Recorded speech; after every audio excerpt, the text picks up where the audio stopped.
Health Watch is presented by UMass Memorial Healthcare. Here, caring for you. What information does a cholesterol test provide a doctor? Think of the cells of the body as little businesses, and they need cholesterol. Cholesterol is not an evil substance. Cholesterol is one of the body's vital building blocks. It's part of every cell membrane. It's part of every hormone. It's crucial. But the cells have no space for extra, and they don't know what to do with it. The cholesterol goes out to the cells in what I think of as little FedEx trucks labeled LDL, the so-called bad cholesterol. It's not bad cholesterol, it's the delivery truck.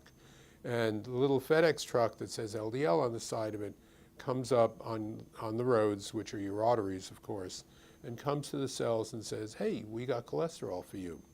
And if it's what the cells ordered, everybody's happy. That probably relates to a total cholesterol of about 130, which few Americans have, but is what primitive people used to have.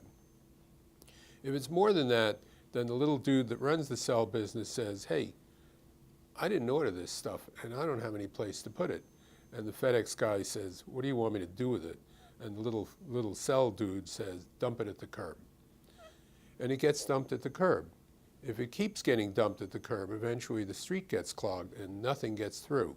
That's called a heart attack or a stroke. HDL, the so-called good cholesterol, is in fact the recycling truck.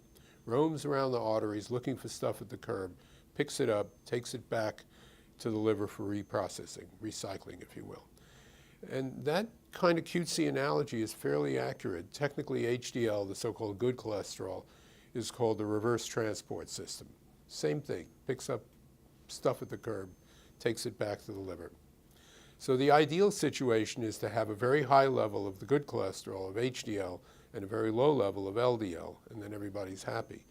The people I see who get into the most trouble are people with low HDLs. We tend to focus on LDL because we've got great drugs to lower it, and there's not much we can do about HDL.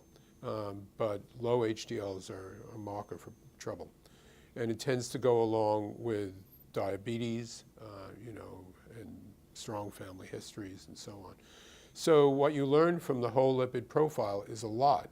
And the total cholesterol itself is almost not even useful because the total cholesterol is a composite of good and bad. I see people who are sent to me because the doc's very concerned because they have a very high total cholesterol, 300 say.